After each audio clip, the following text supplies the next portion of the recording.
Today I'm with Jason from J.August Media, and I get to ask you a couple of questions. So, first off, you work with a bunch of clients hmm and you work with a lot of entrepreneurs, and you're also a mentor. What is one thing that most people overlook when you work with them and that you always tell them as far as some advice? Okay, this is good. Thank you for having me. No, I'm joking.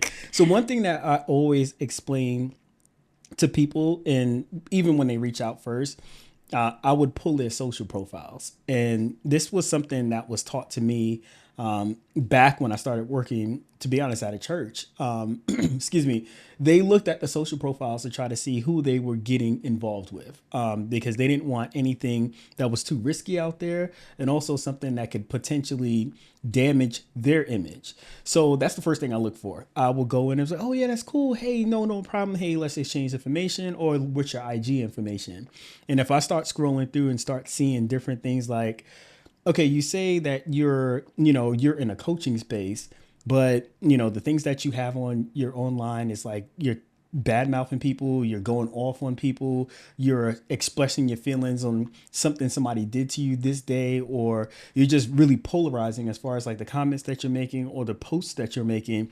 I say, hey, it's all well and good. I know we could work, but before we do anything, you need to clean up your social profiles. And that just, it doesn't only go for like one, it's across the board. The other thing that I also look for too is depending on like what the space that they're going to move into, it's trying to check to see if they even have anything on LinkedIn. A lot of times people say, hey, I want to work with business owners, or I want to work with like entrepreneurs, or I want to work with brands. But, I think a lot of times what creators do, they completely negate the fact that LinkedIn it is even out there, and they don't even make a profile. Even if you're not posting on there, just make a profile on there that shows, hey, this is my business side. Instagram is cool. TikTok is cool, but what if that brand wants to take it to the next level with you and they want to dig deeper in to try to see, okay, where are you from, or, your professional experiences? They want to check LinkedIn. So I always say, hey, just make it, even if you don't post anything, just make sure you have one out there. Will that also help me with brand deals as well, as far as if I'm trying to get a brand deal or I'm trying to I'm trying just to get clients on board. Like I noticed that, I'm pitching a lot to clients, but they're not, going for me. Yeah. So if you're pitching a lot to clients and you're noticing that you are getting pretty much ghosted, again, the best thing I would do is check your social profiles. And I have like a framework for it. It's called SCAT. That is to stop, it is to consider, it is to assess, and is actually to transform. So the first thing you want to do is just stop. Stop posting, stop consuming. And what I mean by consuming, stop scrolling. Just stop scrolling, just completely cut it out. And I want you just to start considering the different people that's in your area or in your niche. I hate to say niche, but I have to say it right now. Or just in the thing that you do. Start looking at different creators. I'm not saying to compare yourself to them, but just start looking at the things that they're doing and start paying attention to the posts that they're making. If you consider them to be successful based off whatever reason that you have, maybe it could be the views or the likes, or you just notice that they're doing a lot more than you're doing. Taking into consideration the things that they're posting, then I want you to assess yours. That's the A, to go back down your social profile, look at the posts that you're making. Are they in alignment with what the person that you're achieving to be or striving to be? Or do you guys have the similar posts, or are your posts completely left field based off the fact that you are a plumber in like the Greensboro area, but you have stuff like dancing and, you're at a bar and such, just kind of consider that. And the last thing I would say is to transform. Start pulling the things off your social profiles and start putting the things on there that you believe will attract the business. So if somebody asks, hey, what's your social profile so I can make sure that I could send this to someone, when they're sending it, they're sending something that you could be proud of, because you always have to remember what you post online, it doesn't go away. And also that's the number one thing that's going to speak for you when you're not there. If you're sleeping and somebody is sharing your social profile, your Instagram, or even your TikTok, or even your Facebook page, you know that what they're sharing is something that will speak for you when you can't speak for yourself. Awesome. What about how often and how much do you invest in your own self? You own your own Oh, business and you are very successful in it, but how much time and like do you have a mentor? Do you invest in yourself? yes. And that was the biggest thing that I noticed. Oh my gosh. To be honest, I wish I did that earlier. Like investing in yourself makes complete sense if you are in the business to help others, because you can only help the next person as far as you have the potential to go. So like investing in like in a mentor, or, just following somebody. If you don't have the money to invest, just start following somebody and just start seeing the things that they're doing. Start looking at their YouTube videos if they have a YouTube presence. Start consuming their stuff. And the biggest thing I would say is this: like, if you don't have the money to invest, and I'll get the two, if you do have the money, if you don't have the money to invest, like, pick one person and stick with that one person. If that is the person that has the same values you have, they're in a similar uh, um, area that you want to go into, or you're striving to go into, like, just stick with them and just, I don't want to say copy, but just mimic the things that they're doing. Because within the content that they're posting, if they're posting it correctly and they're constantly dropping stuff, they're giving you the nuggets and the keys to what you need to even just up your game, like I would say tenfold. A lot of times people, what they may do, they may watch this one, they may watch this one, and pull everything from there, but you're getting bits and nuggets of that. If you start consuming just one person, they're saying the same thing over, just in different ways. So you'll eventually pick up like, when I'm posting something or when I'm recording myself, I got to remember I am the content. I have to be the content. So that will be instilled in your brain. So if you go out and you're at an event, instead of you focusing everything on the event, no. I need to focus on the things that I'm doing. So if somebody's looking at me, they can know what I'm in the business of doing. Now, if you are in a position where you can invest in yourself, just think about it. You're investing in yourself because, number one, that's going to, pretty much catapult you above all your competition, because you've already invested in yourself with somebody who's doing it at a high level, and they're pretty much like shortening the learning curve for you, because they're saying, hey, these are all the mistakes that I made. Don't do this, but do this. And when you're investing in somebody, make sure that they're also investing in themselves, because it's like the power of proximity. So if you're investing in a person and you found out that person is investing in another person that it may be triple the amount that you pay for it, you got to remember, like, great information trickles down. So whatever they're getting, it's inside their brain. They're putting in an emotion, and in turn, they're putting in emotion to their mentees. So it's like one of the most genius things that you could possibly do. Now, I'm not just trying to say like to go out there and be someone to invest in every single thing, or, just kind of like stick to what you need in this season. And whether it be like 6 months or a year, what do you need in this season? And once you're done with that, possibly move on to another mentor in another area. But the mentorship, from what I've invested in, I can't tell you already the things that I've learned, and also the things that I can then pass on to my clients, or make sure my clients are successful based off of what I'm learning.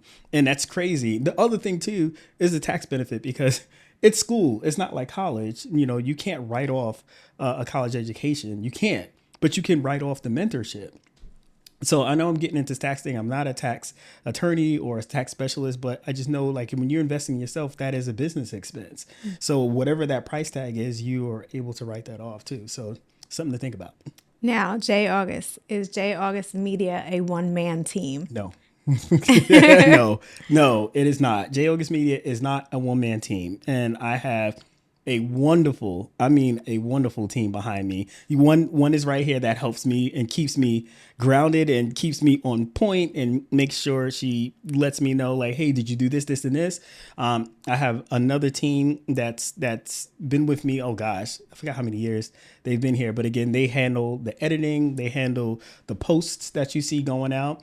You may see a lot of me, but I'm so grateful that I have them behind me, and they support, and they're involved in the vision of what we have here at J.August Media. I couldn't do it myself. Even the photographers and the videographers that come along with me, when there's things that require more, I'm so grateful for them, because I'm being honest, without them, there would be no J.August Media, because you can't do everything. And that was the biggest thing that I noticed. When I first started off, I wanted to do everything. I wanted to do the videos. I wanted to edit. I wanted to do the social posts. And I noticed that I was just literally just piling on a ton of work and not getting anywhere. And I didn't know what to do next. The first thing that I made sure to do was hire a social media manager. And that completely changed everything because it's so much content that if you're out working and you constantly doing gigs, there's so much pieces of content that you have that you forget what you have. And again, you need that framework to say, hey, I shot this, and this. But it also needs the framework to make sure that it's going out so it looks like you're everywhere. And that was one of the biggest things that I did as far as like just having this company itself is getting a team behind you. And the team behind you just really, it honestly just multiplies you. It can't multiply you physically. You can't be in multiple places at one time. I mean, you can, but for the most part online, it's like you're everywhere at that point. Now, also with that team, do you also connect with other photographers and do you guys bounce ideas off of each other anytime? Yeah, I always connect with other photographers and videographers because the thing is this, like, and I don't even want to just talk about photographers and videographers. I just want to make a blanketed statement. If you're like in the business to do business, like in a certain area, you have to remember that the knowledge that you have inside your brain is going to be like triple the amount that an average person will have. Let's say, and now I'm picking on my plumbers right now. Say if you're a plumber, you're a licensed plumber.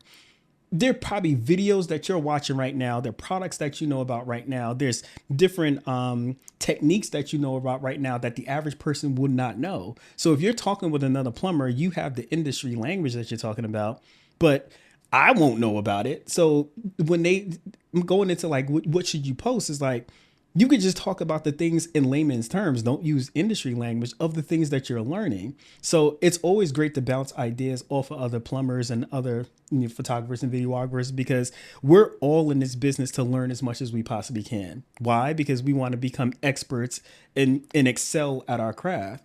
So by bouncing off ideas with like-minded individuals, it only just amplifies the things that you know because the person that you may be talking to may have had a mentor that was excelling in this part of the country, but you've never experienced it in this part of the country. But now you know a new technique that you could use in this side of the country. So it's always beneficial to do that. Definitely do that. Cool. All right. When it comes to pricing now, I know that you've worked with clients or tried to get a client and you've actually lowered your price. And Yeah. what have you found when lowering prices and you realize they went with someone else though? All right. So biggest thing, the biggest thing I notice when you're lowering prices is that if you find yourself in a race that to the bottom, you need to get out of there quickly before they book you. If you send your prices over to a client, and the first thing they do, they're not asking about the value that you bring. They're just asking like, why does it cost so much? You gotta be careful. You gotta be careful because you'll start noticing that even if you get that job, you're going to be dealing with the headache of nickel and diming everything that you possibly do. But you're going to notice like what they call is scope creep. And scope creep is basically like you say you're going to do one thing and then slowly but surely you start noticing the tasks keep adding on, but the tasks are added on and it's like, well, we're paying this much. Why shouldn't we get this and this? That you're in a bad situation. You got to get out there, cut your losses, get out there as fast as possible. But the other thing that I've noticed, like when I lowered prices, especially with certain clients who've done their due diligence, they've already searched the marketplace and they already know, okay, we know this person is this high, we know this person is this low, so we already have that cap. We already know our market research. We know what we're not going to go over, and we know what we're not going to go under.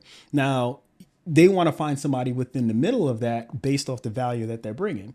So if you come in way low, they clearly say, look, hey, we've done our research and let's use hyper numbers. Let's say if there was a $5,000 package, but they know people are offering it for $2,500, they probably want to land somewhere in the middle, maybe like what, 35, maybe $4,000. And the most they'll pay is 5,000. But imagine if you come in at $1,500, they were like, okay, who are you? And we're not even going to take the risk of going with this person because clearly you don't know what you're doing based off our research. And I've found that when I want to go in and I would feel like, I don't know if I could charge this much. And that was just based off my own limiting belief. I don't know if I could charge this much. And you send it out and you just don't hear anything back. And then you check and they hired somebody else and then you do your search and you figure out, oh my God, they're paying that much. And it was just based on my limited belief, like I couldn't charge that much. But that's also on you, that you know the industry well, you know what you bring to the table, and you know where your pricing should be at that point. Great.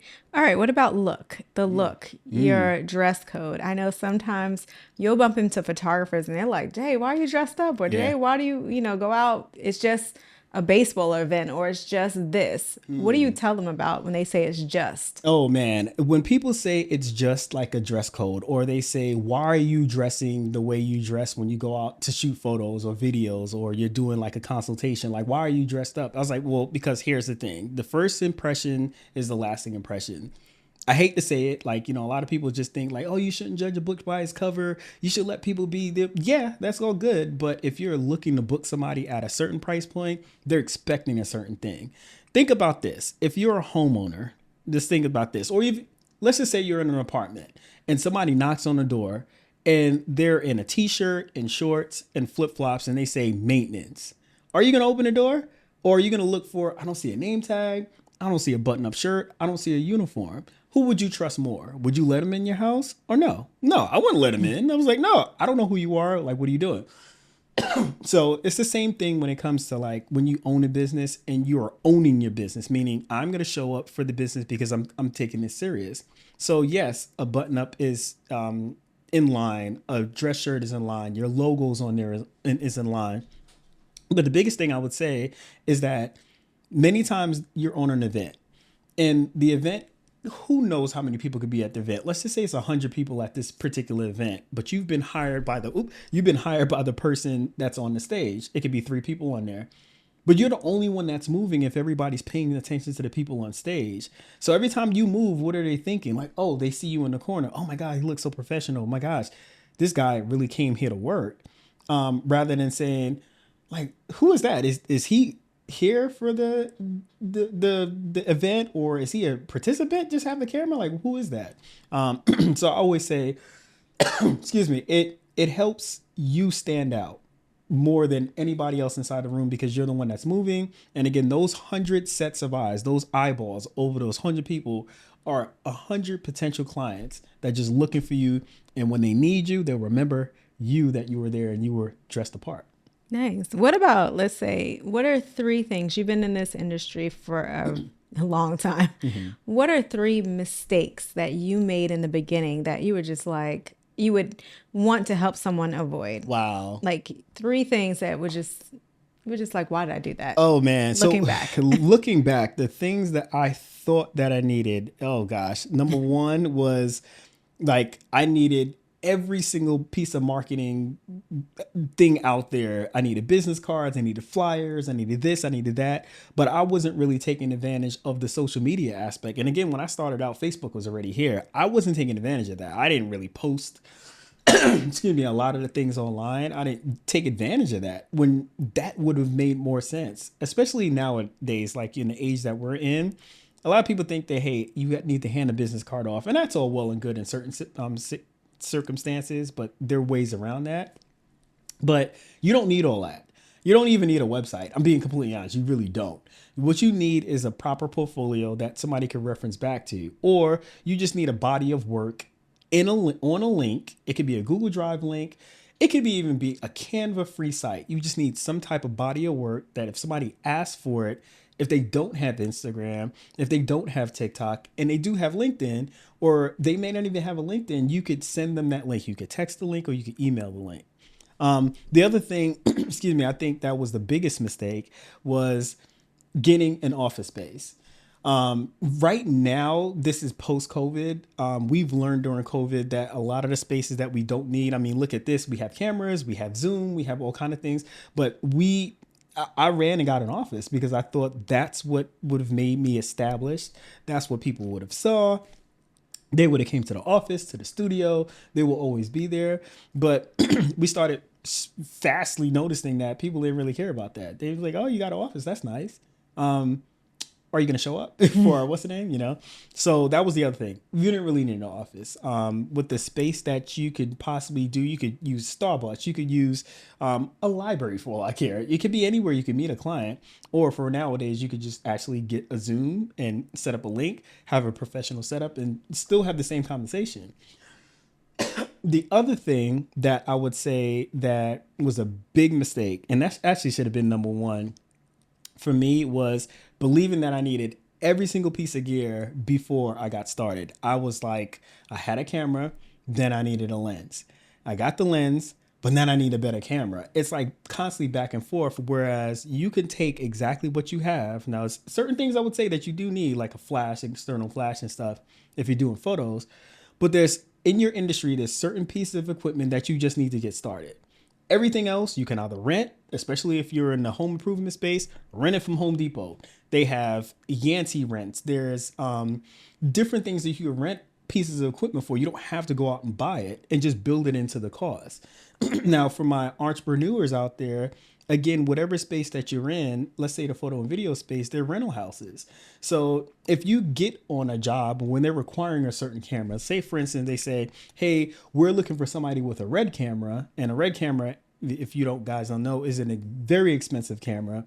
It's about $12,000. And I think that's on the low end, probably used. And that doesn't include anything. It's just the box. And you have nothing. You can't even record anything with that, but you can rent it and build it into the cost. And then you will have that footage. You'll have the fact that, yes, you could provide a red camera. You could do that. But that was my biggest thing. It was thinking that I needed everything, that I need to go completely into that, completely spend every one of my paychecks that I was working in corporate to get every piece of it equipment first and then look for the job. Whereas if I had something, I could start with it, get the jobs and build from there. And that was actually a tip you learned from your pastor. Excuse me. That was a tip you learned from your pastor, because she actually showed you, like, hey, look. Yeah. She showed you the list and said, this person's renting the equipment, and they added it into the fee. That's the biggest thing I would say. If you're starting in an industry and you don't know exactly where you should be on charging, I hate to say it, but you should mystery shop people. Companies do it all the time. They mystery shop people inside malls. They mystery shop people in restaurants. We worked at Cracker Barrel was mystery shop. I mean, this is just of a part of a plan just to make sure that everybody's calibrated the same way. The same thing you should do to calibrate for your company, mystery shop. It's not really taking anything out of a photographer's mouth or videographer's mouth or another plumber's mouth or an electrician's mouth, but you're just trying to figure out where they're at. Like, how did they get there? How did they get this price in? What's an invoice look like for them? What's a quote look like from them? If you haven't done a quote, sent a formal quote, just call a company and get a quote and just see how they do it. And you're going to get so much insight based off that, because especially if it's a company that has been in business for years, clearly they have vetted the process. They have went through a ton of invoices or systems or whatever they use. Just really just take that information as intel of how you could build your company based off of that. How many times I've been shopped? I know I've been secret shopped. And I'm like, so you get married in Idaho and you're calling me and I'm based in Atlanta, and you're trying to just figure out what I hypothetically charge for a travel fee.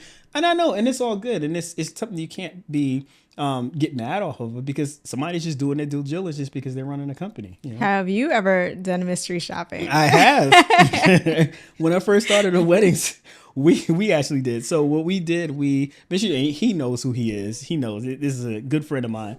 We mystery shopped him, and it was why we chose him. It's a bridal show. Yeah, it was a bridal show, and why we chose him, it was based off his portfolio and his presence. That's what it was. We walked up to him, and his logos were in his shirt. He even had a hat with his logo on there. I noticed like book bags were on the floor, logos were on that.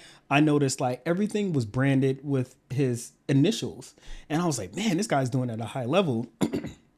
We had a chance to check out his work. Same thing. Excuse me. And then we were like, okay, we're going to act like we're a married couple and just... We're getting married. We're getting married. And we made up a date, and him and his wife, they were extremely accommodating, answering all the questions. And the one question when I first started off, I was noticing like a lot of people were saying that when delivering images of photography, if you're in weddings, make sure you give a cap to the images, because people don't deserve more images, or it was something that I kept reading online. It was like on Reddits and different forums. And I was like, that just didn't sit right with me. I was like, if this is this person's day, I want to deliver out the images that the best of the best of the best, but all the edited images that I created. I was noticing horror stories. People were saying, I'm only give you 100 images for an 8-hour wedding, or we cap at 300. And I don't, for whatever reason. And it was just what he said. He said, why would I keep these images when I'm going to print them and build a clubhouse with them? And I started laughing. I was like, wow, this makes sense. And so again, I think it makes sense to like secret shop people because it'll just help you out. It'll definitely help you out. Now, I know you're a mentor. Is that something you love doing? How do people get in contact with you? Why are you a mentor? Yeah. So, all right. So the reason why I love mentoring like new photographers and videographers is when I first started, like when I really started getting like booked for like, travel gigs and different like events that were outside of the wedding field and, start dabbling in the corporate and start getting, people start reaching out. I remember one time where I was at I don't know, wow, I forgot where was it? It was at an event. And I saw a photographer that I was seeing a lot, and I walked up to him, and he was working. I was not. I think I was like a participant of like the event or something. I said, "Hey man, I really like your images." He's like, "I really appreciate that." I was like, "You're using this flash. Like, hey, what are your settings like? Like what? Because I'm new to this." And he looked at me. He said, "I will never tell you my setting." He was like, "What do you think this is?" And I was like, "Ooh," I was like, "That burned." Excuse me. So from that day, I went on YouTube University and started learning. But I was like, from that day, I was like, wow, if anybody was ever to come up to ask me that, and especially if I had some downtime, I would talk to them because you don't know if that could have broke the person to where they never wanted to try again. Or it could have, if you just would have gave them maybe 2 minutes of your time and just amplify them like, hey, what are you using? Oh, and you know what? I would love to give you that, but I think what you need is this. And you could definitely search YouTube, but my whole thing on having this is make sure you do X, Y, and Z. Just that nugget of information right there would have been the best. But to have like, if you're brand new and somebody just say that, oh man, it was defeating. So I vowed to myself, I will never do that to another photographer and or videographer. I wouldn't do it. Even if I wasn't in this industry, if I was in a different industry, I would give some piece of advice. Now, if you come up asking, hey bro, can I shoot with you? And I'm like, I don't really know you, but let me get the things that you're doing as far as like, let me figure out your whole game plan first and maybe we could chat later. That's one thing. I get it. Or if they're saying, hey man, I'm looking for a gig like next week. Can I roll with you and can you pay me? That's something different. But if somebody say, hey man, what are your settings like? Just go for it. Wow, that's crazy. Yeah. What about I'm shy. I'm in this business, but I'm really shy, or I just need some more experience. Where are some places that you could tell people to get some experience or to really break out of that shy bubble of shooting in front of people and being in big crowds? And where can I get some experience with that? Oh man. So if you're shy and you want to get into like the photo or like the media world itself, like photo, video and such, if you're a shy person or if you just don't have any experience whatsoever, the first thing you do, are you part of a local church? If yes, that's easy right there because most churches itself has a media department. If you have interest and if you feel like you're called, that's your gift, join your media department at the church. The reason why, most of the times you don't even have to have equipment. The equipment's already there. Then you need repetition. There's a service every Sunday. If you can make yourself available, then from that point, you're learning so many different things. You're learning how to shoot people, how to shoot candidates, how to shoot portraits, how to shoot action. You learn all that within that Sunday. And with the repetition, it's going to make you a little bit easier. But then you'll start noticing this. Excuse me, I got something in my throat. You'll start noticing this. You start talking to the same people constantly every Sunday. They'll start to get to know you.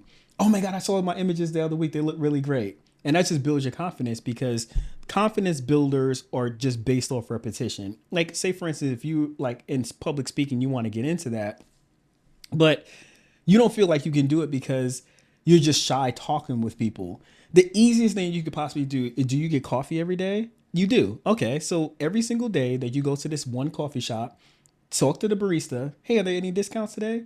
And they're probably going to be like, you asked me that yesterday. I told you there's none, but just keep asking. And then eventually it's like, why do you keep asking? Like, just tell them like, hey, because by that time you probably built a relationship with 1, 2, or 3 of them.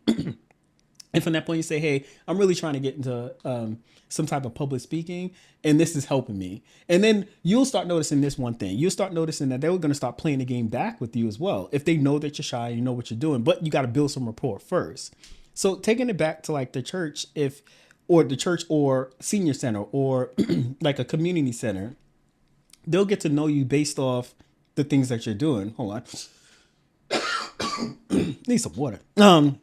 They'll start to know you based off like the things that you're doing and based off the images that you're providing, and they'll start to just know your personality. They'll start like asking you questions like, oh, have you done this all the time? No, I really haven't. And they don't notice that, especially if you're in a local church that has really good pastors.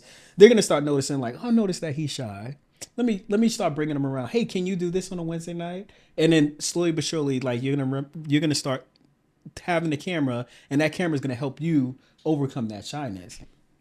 Now, if you're not part of a local church, and I think I was mentioning it from before, there's community centers, there's senior centers. Like how much joy would it bring to like seniors if somebody's coming in and grabbing photos of them? Like how much joy would that bring? And then you could provide those images over. And most of the time they want somebody to talk to too. So that will help you out, Jack.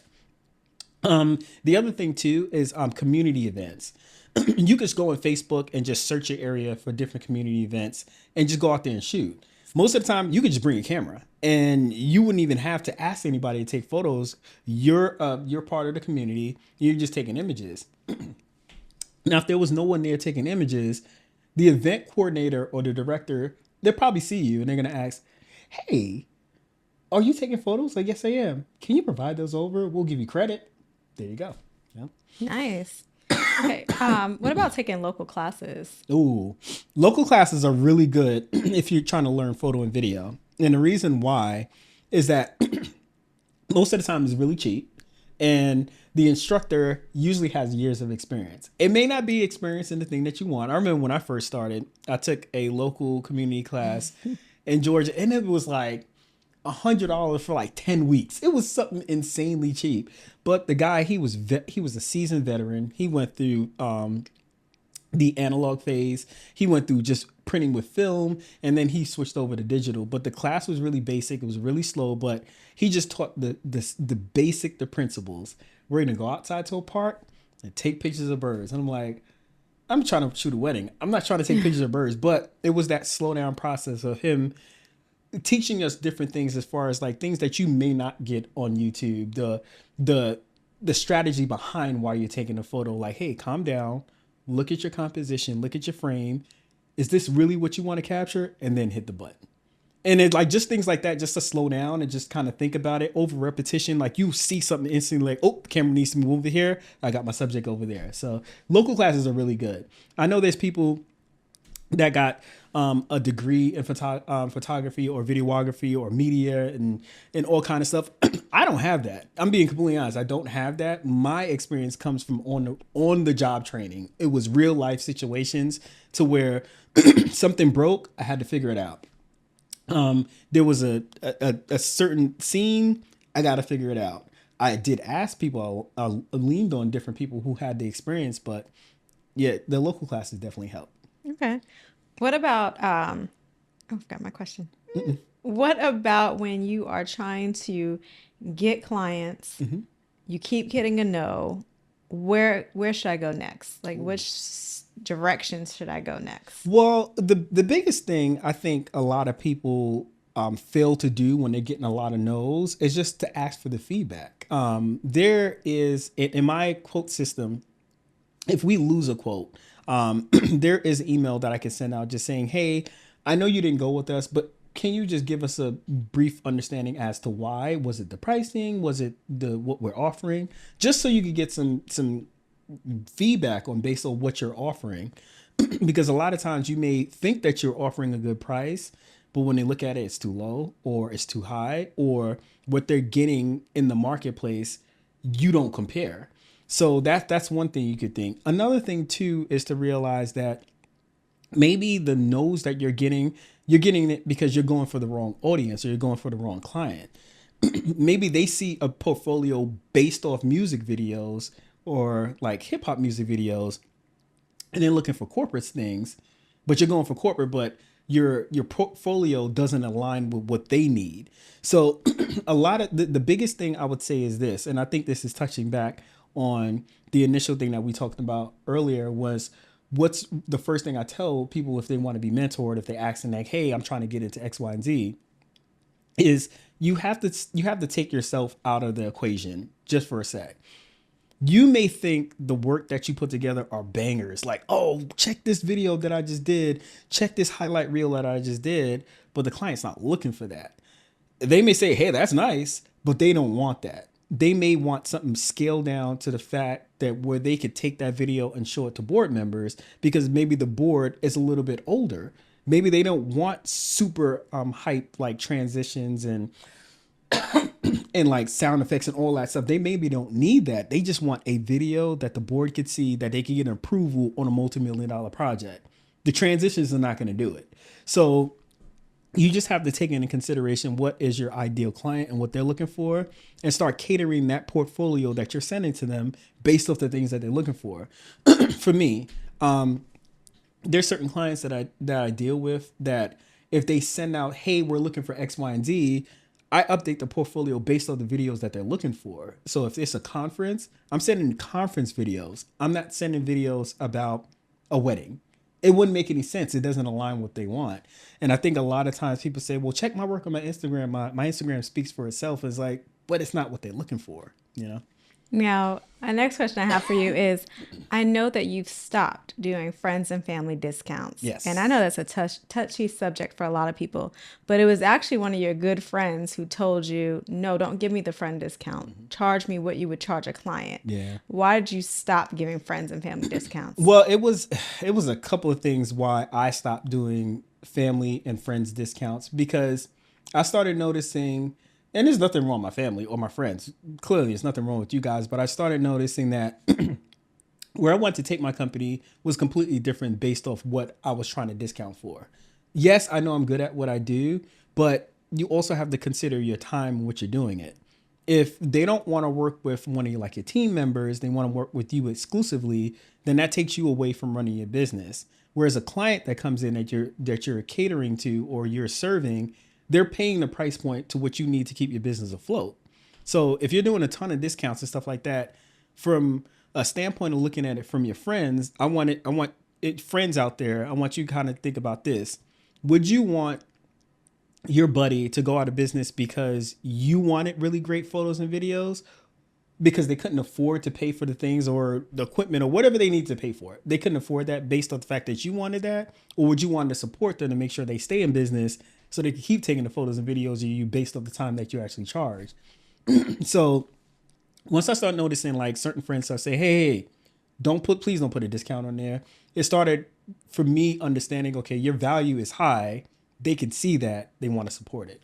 Or that they even just value what you do, Yeah, because a lot of times you get a lot of discounts and you may get that pushback from, and I'm sorry if I'm ruffling feathers, from certain family or friends. They want the discount or the hookup. They don't really value what you do. Yeah. And it does not go back to, well, I was with you in the trenches. I understand that, but I also had to get out the trenches because I had to keep researching the things that I'm doing to put me in a position where I'm at now. Whereas most people went off and played or partied or did this and that. We were in the lab, thinking about how can we increase this, or, oh, I'm struggling on this. I need to learn on this, or I need to invest in this mentor. That stuff doesn't come cheap, and it costs time. So once you see that, I hate to say it, I just start saying no. I just started saying no. And the power of no, to be completely honest with you, is so powerful once you can stand by it, because eventually people will start honestly just respecting the fact. You'd be like, man, you told me no. I was like, yeah, because I'm taking this serious, Now, I will ask you this question. Back in the day, Jason LaPointe would say sleep is a waste of time. No. How do you feel about that now? Sleep is not a waste of time. Sleep is very important for biological reasons, by faith reasons, because if you don't trust in him and you want to put everything on yourself, you're going to struggle. I'm sorry. I'm just have to be from the faith perspective, but also from a scientific method as well. And I could be saying this wrong, could be butchering this, but what sleep does is like it completely washes your brain, like the gray matter of your brain. And it really just helps to like kind of clean up your thought process. I've noticed that I make the stupidest mistakes when I'm sleeping, when I'm trying to stay up on an edit, when I'm not sleeping, when I'm sleepy, trying to stay up on an edit. I'm trying to do um, 14 things at midnight and I'm not getting anything done. I'm just going around in circles. I'm falling asleep and waking back up.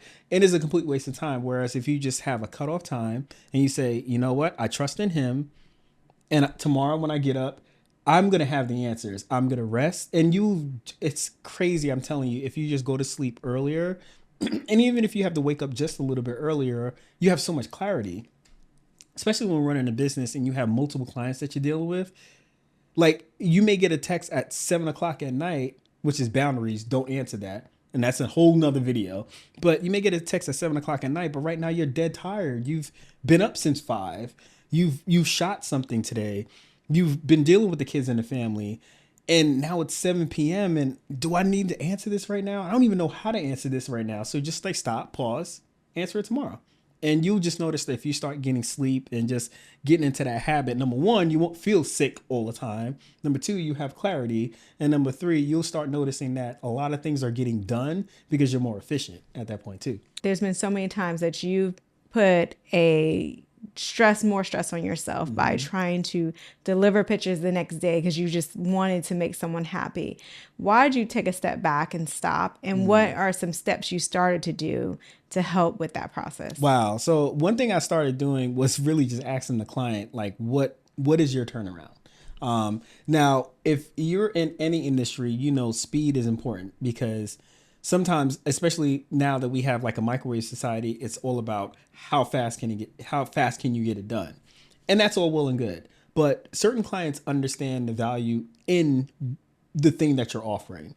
And they wouldn't ask you, hey, I need this turnaround by tomorrow because they get this is a creative piece, or maybe this is a project that I already know from just the experience or just the research that I've been doing should take 3 months. I shouldn't ask somebody to get it back next week. So that was the one thing I started asking, like, hey, what is your time frame as far as like when do you need this back? Because I used to stress and like, okay, I shot this today, you need it back tomorrow. Unless it's something that's pressing on time, meaning it's relevant when it comes to like the scope of the event. So let's say hypothetically you're a videographer covering the Grammys. You can't get the video back to the producers and to the social media team in 2 weeks. It's dead in the water at that point.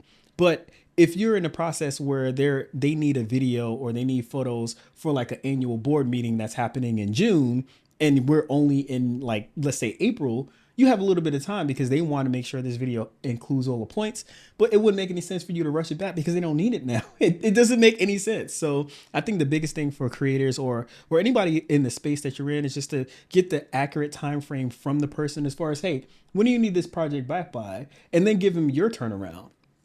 Another thing too would help a lot of people is if they had kind of like a ballpark of how things should take and like a frequent asked questions portion in their website, because that would help alleviate a lot of the people's problems as far as like, well, I need this done, I need it done now, unless it's emergency situations and you give that time frame. But that's one of the biggest things you could do. One other thing that helped me a lot to make sure that I wasn't stressing with trying to get things back and did I explain that was to have multiple points to where I'm explaining when my client's going to get things back. And I've gotten a ton of feedback on this that it actually worked. It was when I know, hey, I just shot this. You're going to receive these deliverables this day, deliverables this, or not day, but week, this deliverables this week, and have everything broken down and had that constant timeline going in all our email communication. So there was never a point where they felt left in the dark. Like, didn't you say I was going to get this back? Because that alleviates your stress as well. You're not getting random texts or random emails like, hey, how's the video coming along? Like, we just left yesterday. So even in the contract that goes out, the welcome emails, it has the timeline on there. And if you over deliver, meaning if you say 2 weeks and you get it back in a week, that's great. You have the capacity to do that, but that's not something that you're leading with. So that helped me a ton of figuring out, I got a family. I have editors that need sleep. They have families as well. And I want to make sure like the work place that I'm fostering is something that people are welcome, where they can have a life outside of, they're not, everything doesn't have to be dependent on work, and we have no time to like see the sun. No, that doesn't work. It doesn't work that way. Gotcha. Now, I know in this day and age with cell phones and being able to record everything on a cell phone, why should anybody, a client of yours, hire someone like you, your company, or any company to do what you guys do instead of me just using my phone to capture things? Well, all right. It's because it depends. Like if you're serious about your business, and for me, I could take these cameras and produce exactly what I'm producing for a client and have the same effect. However, if that's not your calling, or if you're not gifted in this area, or if you really just want to be serious about it, cell phones are cool to show like the day in, day out, quick things. But if you want your message curated perfectly to reach that target audience, it would make more sense to hire somebody, because again, when you're hiring somebody in, you're hiring somebody with the experience based off your situation. So they may have talked in their past maybe to 5 people within, I'm using my plumbers again, in the plumbing space. And this is what we've done before. This is what we found that worked. This is what didn't work. And based off like the person being in that field and studying that field and learning the ins and outs, learning what updates that go on different platforms, it's like we're more in tune than you. Whereas most entrepreneurs or business owners, if it's not within their whole focus as far as what they're doing, they're not paying attention to anything else. So the information that they may have as far as the way to take a video, or the way to edit a photo, or the way to post something may be antiquated, maybe 3 years ago. Heck, it may be even 2 weeks ago, and everything's changed with the new update. So with us being in the field that we're in tune with the new updates. We know, hey, don't hold it that way. Don't film it this way. You need to film it this way. So this is kind of what you're paying for when you do hire somebody in to do videos for their company, to know the maximum amount of minutes that a video could go on certain platforms, because we're doing it day in and day out. Now, I know also when you're working with people who want to work with you or want you to be their mentor, you also teach them the power of, you need a contract. Yeah. And you teach them the steps of what to do with a contract and how to formulate their contract and what should be in their contract. Why is it important that you teach them these things about contracts? Wow, it is super important. Super important, because I noticed this when I start working with super big brands, or big companies, I should say. Their legal department they needed to see my contract, and they wanted to go through it with a fine tooth comb. And that's completely understandable. Why? Because they want to protect themselves. So if I'm a small creator, or if I'm just in an industry where I'm doing any type of job, why would I want to protect myself as well? So the first thing I started talking to a lot of photographers and videographers is like, hey, what process are you using? What CRM are you using? If you're using one, if you don't have one, what are you sending to them, just to make sure that you guys are on the same page as far as what they're paying for and what they're getting. Because when everything fails, if anything fails and you get sued or whatever the case may be, a judge is going to look at, okay, what did you pay for and what did they say they were going to give to you? Where did the miscommunication come in? But if you don't have anything, it was like, oh, it was based off a text. He said, he'll give me maybe a couple of videos. What's a couple of videos? Is it 2? Is it 3? Did they say the minutes? Like, when were you supposed to receive it by? But if you don't have anything in writing, then you're pretty much up a creek. The other thing that the contract does is give you some type of clarification based off what you're expecting from the client. So if there's many times where I've walked into a situation where they're looking for something certain, but I'm waiting on their team to provide it over. But in your contract, you could include it in like, hey, based off us receiving everything timely, this is the time frame that we're going to get everything back. But it has to be based on them. It's kind of like a game of tennis. Like, it's back on you right now. We're waiting. And once we get that, then we could do that. And that's also in your email communication. But the biggest thing in a contract, especially like if you're a wedding photographer or videographer, I love this clause, and it's based off harassment. I can't tell you how many times I'm at a wedding and people get belligerent. They are drunk out there at mine. And in some cases, depending on what the wedding that you run, some people can get hostile because, again, they just don't want their photo taken and they want to approach you about it. And then we have certain things to say, hey, there's certain warnings. And at one point, we just leave. But the client signs off on that. But if you just leave in the middle of somebody's wedding, gratefully, it's never come to that. but you leave in the middle of somebody's wedding. I'm like, you can't do that. But if it's in a contract based off these reasons here, it makes complete sense. But really, the basis of the contract is just to make sure that you're protecting yourself, but you have an agreement what the person is paying for and what they're getting.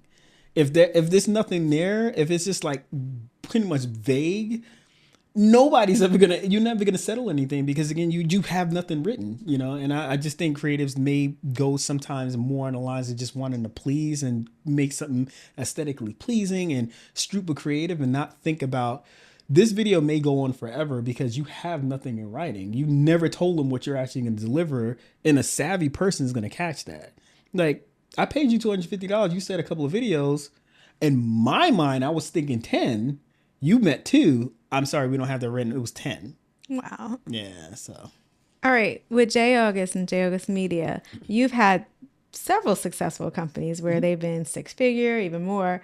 What are some of the awards that you received, or have you been featured anywhere, or things like that? Wow. So between J.August Media and the other companies that I've had, top 10 photographer in Atlanta. I've had publications in Jezebel magazine, Modern Luxury magazine, weddings. I've had years of winning the Knot, based off the team in the company that we had with a business partner. Gosh, have been featured in Black Bride online magazine. Just different things that we've been featured in, and in the beginning, I think it's all great. I think it's lovely. But it's kind of like one of those things. Like, I have to sometimes. Some people may sit back a little bit too much on their past accolades, and then let that just sit and let that fester, and the years go by, and don't strive to do anything else. Whereas you're only as good as your last job. So I stress that to a lot of photographers and videographers now, because even when they see my profile, they be like, oh my God, you've been here, you've been there, you've been there. You're like, yeah, I can keep bringing it up. But tomorrow, if I do something and I completely trash this job or completely trash these photos, they're going to be like, I don't know who that person was when he did it over there, but it's not the person who showed up now. So that's kind of one thing you have to just keep in mind, that it doesn't end. It's a constant evolution of you learning, investing in yourself, investing in your company, investing in like mentorship, and investing in, just your craft itself, because it just doesn't end unless you're going to retire tomorrow. It doesn't end. Now, I know Jason LaPointe is constantly, Jason LaPointe doesn't know anything about Atlanta Housewives. Nope. Jason LaPointe Nope. doesn't know what's going on, like, Yeah. from left to right. What do you consume mostly? And even when you're listening in the car, what are you doing? Usually, all right. So that's a good question, because I'm out of a lot of circles, because I don't ingest or consume any reality TV, none of that stuff. And the reason why I don't is because I just have it to where the mentors and the people that I follow, they've made it a point that every day you have to be curious, meaning you have to constantly learn something, because the minute you stop learning something is the minute like your evolution kind of just like slows down. Your brain, like the way you think, the way you could critically think, it starts slowing down. And a lot of that, unfortunately, is based off people scrolling, because when you scroll, you start slowly but surely just start putting yourself into a state to where you're like, man, they're doing that. I can never do that. And I don't want that. Like, if you literally were to click on my YouTube, I give you my phone, you'll see sermons. You'll see different things as far as like mindset shifts and such, because like we're bombarded with so much information. Like, you don't have time to waste on, what did this person do to this person on reality TV, or give me the play by play on all the characters. Like, it has nothing to do with anything. Like, that is not going to change, number one, your financial outcome. That's not going to change your personal outcome. It's not going to do anything. It's just entertainment. And if you're just in the process, or if you're just in the business to be entertained, well, I mean, nothing's really going to change on the other side. So I would say like the most of the things that I listen to, again, are like mindset shifts, different sermons from pastors that I follow, but more on the lines of like how to run successful businesses, and also think outside the box when it comes to certain situations that you deal with. Because if you're just used to one thing, or if you've been taught one way and you're using that way, and that's a way that's been done 10 years ago, like you're not evolving any, like you're kind of still stuck in the past. And you probably heard people say that from before. Well, like, this is the way we always did it. And I'm like, that's what Blockbuster said, and like what happened to Blockbuster Video, they were everywhere, and all of a sudden they're gone, because another competitor came in, start looking at the market. They weren't paying attention to this is the way we always done it, or they weren't distracted with entertainment. They start literally looking into it and try to figure out, okay, we got to step outside this box and do something different. And that's kind of the way I Jason rule. LaPointe, how hard was it to walk away from a 401k? Very, because it's yeah.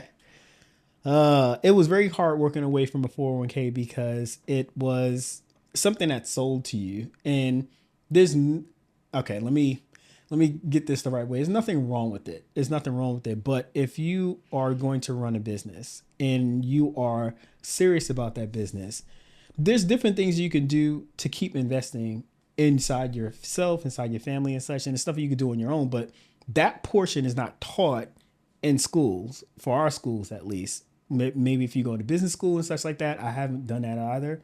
But how we're taught is like a way to always be a worker. And that is to get a good job, get a pension, do this, do that. This is the path that you follow. It's never the path of like thinking outside the box and running something on your own. That stuff is usually taught at a young age.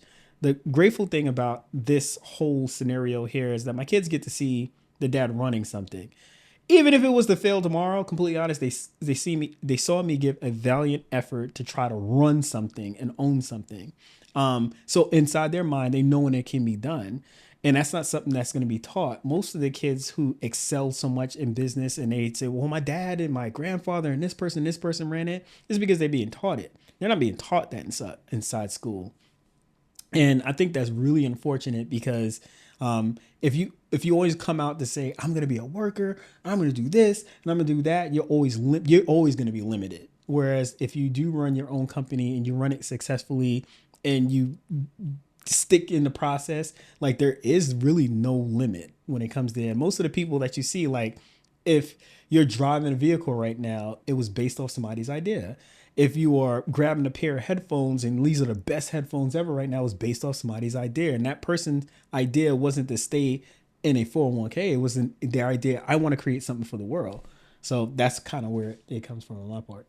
Being an entrepreneur, what is your daily routine? Like, you don't sleep in. No. Jason LaPointe does not sleep in. For those people out there, no. Jason LaPointe is up and doing something. What is your routine every day? And why do you not sleep in? Like, I know it's so easy for some people to get caught in a trap of, I work for my own self. I could sleep in until noon. I could do this and that. I can go for coffee. I can do that. Why did you stick to kind of like your work schedule when you left insurance and corporate? You kind of stuck to the same schedule. And why did you do that? Wow. So the best thing. All right. So if you're leaving your 9 to 5 and you're starting your own company based off you had success in it, and now the income is being replaced, whatever the case can be, the biggest thing I would say is that you have to stick to some type of routine, because so many times people think that the things that you were doing when you had a 9 to 5, steady income, steady paycheck constantly coming in, the things that you could sit back and relax and do, watch TV, just kind of hang out on the phone and scroll. Like now you're on your time. So there's nobody sitting here watching if you clock in, if you clock out. There's nobody saying you should do this or do that. It's all on you. So the minute if you start falling into the trap of, well, I got more time to do that, you're going to notice that weeks will go by, months will go by. And I'm like, I really didn't do anything. So the biggest thing I would say is get a routine and stick to the routine. If you've been used to getting up at 4 o'clock in the morning because that's when you hit the gym or whatever you case may do when you were in corporate, stick to that same thing. Don't change it. Don't just think that, okay, now I'm not doing this, I got more time to do that. Because believe it or not, the day flies by. Like it's almost 2 o'clock already. And it just felt like we just got up, So because the day flies by when you actually have the time to control your time. So I would say, like, with you not having anybody checking in and say, hey, it's 7 o'clock, you're supposed to be on machine number 4. You're not at machine number 4. The machine number 4 can't run. Your accountability is on yourself. So the one thing I started noticing was like, if I stick to the routine and I know that I've gave it all that I possibly can, because especially like your entrepreneurship and you're starting off by yourself, tons of things are going to go wrong. Tons of fire is going to come up, and you always have to like build in time to handle those things. Like so many times say, I'm going to get up. We're going to execute this video, this video, this video. We're going to get these amount of posts out, and we're going to reach out to this many people. One thing happens, then a fire, and that's the complete day that's gone. So, but if you slept in and then you wake up to like a barrage of text messages, like how can you even like from that point, how can you even function? You gave yourself no time to like, for us is to go into the word. You gave your time none for that. Given your time not to eat any breakfast, not to go for a walk, not to do anything. You just woke up to text messages, so you're in panic mode. Like, how can you think that out? Then it's kind of like you going back into like staying up all night and trying to get tasks done. It doesn't work that way. Especially if you have kids. Like, the kids will be up at one time. You have a certain time frame where they sleep to get a lot of things done. And then to jump into dad or mom mode, and then to jump back into entrepreneurship mode. So I would say like the routine is huge. And I think a lot of people, especially ones that I've talked to, they reached out before and they said, like, how do you like manage your time? And I say, well, you can't do the same thing that you were doing when you had a 9 to 5. You just can't. It's not going to work. It's just not going to work because it's your time now. And I know some of the people that you mentor, you've had 7 o'clock calls with them, and you've had those calls. Why do you do those 7 o'clock calls with them? Well, the 7 o'clock call, number one, like, I have kids, I have a wife right here. And I started noticing that, if you start treating your business to where you're catering to everyone else's time, then they're not going to respect your time. It's just not going to happen. I hate to say it, but it's not going to happen. There are going to be some occasions where, let's say if you're in a wedding game and you have a bride and groom that you need to speak to and they just cannot, like, due to the nature of their job, they can't speak until 6. Understandable. But for the people I mentor, I want to see if you're serious. Like, are you going to get up at 7 o'clock and really talk this thing out? Or are you going to say, hey, I'm going to call you on my lunch break? So you're not really serious about this. You can't get up an hour earlier to have a conversation about the thing that you want to work on. You have to make it convenient within your lunch break. Like, I don't have time for that. Or if I'm on the phone with you during your lunch break and you're eating, you're not writing anything down, it's like a waste of my time too. So I always like the 7 o'clock call because, again, in the morning, just for me, my brain is fresh. I could think fast. I could like hear things and like offer quick suggestions or quick tips. But also it's really just boiling down to like knowing that this person is really serious because they're taking the time, do this. So. And as a mentor too, you also make sure, like, say, I know you've had calls and they've been in the middle of an event or a wedding and they're panicked. Mm-hmm. What do you tell them? I would say first thing I was like, calm down. You've been here before.